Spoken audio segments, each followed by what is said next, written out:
जब एक महिला के बारे में बोलना बागेश्वर धाम के धीरेन्द्र कृष्ण शास्त्री को भारी पड़ गया।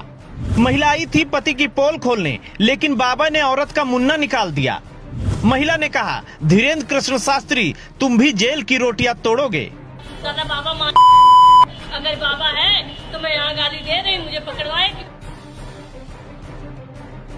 भारत जैसे धार्मिक देश में अलग अलग समय में अलग अलग बाबाओं का वर्चस्व रहा है। कभी वक्त था राम रहीम और आसाराम जैसे बाबाओं का और उनकी तूती बोलती थी, लेकिन आज वो जेल की रोटियां तोड़ रहे हैं। आज जिसका वक्त चमक रहा है वो है बागेश्वर धाम के धीरेन्द्र कृष्ण शास्त्री।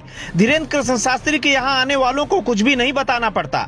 धीरेन्द्र कृष्ण शास्त्री खुद ही आपकी समस्या, आपकी परेशानी, आपके मन की बात जान लेते हैं और एक पेपर पर लिख देते हैं। और सबसे खास बात कि आपकी परेशानी का समाधान भी वो आशीर्वाद के रूप में देते हैं। यही कारण है कि लाखों लोग पूरे देश से बागेश्वर धाम के दरबार को ढूंढते हुए वहां पहुंच जाते हैं। लेकिन धीरेन्द्र कृष्ण शास्त्री को बनारस में एक महिला के विषय में सच बताना भारी पड़ गया।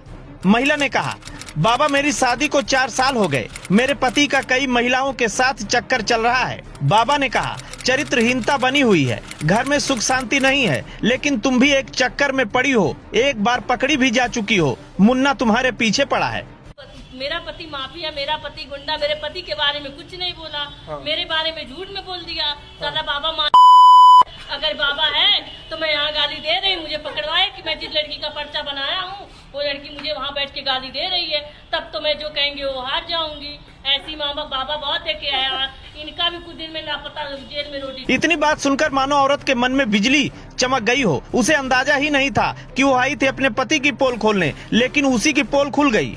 हम ये नहीं कहते कि बागेश्वर धाम के धीरेन्द्र कृष्ण शास्त्री ने जो कुछ भी कहा वो सत्य कहा, लेकिन जो कुछ भी कहा वो कहना धीरेन्द्र कृष्ण शास्त्री के लिए महंगा पड़ गया।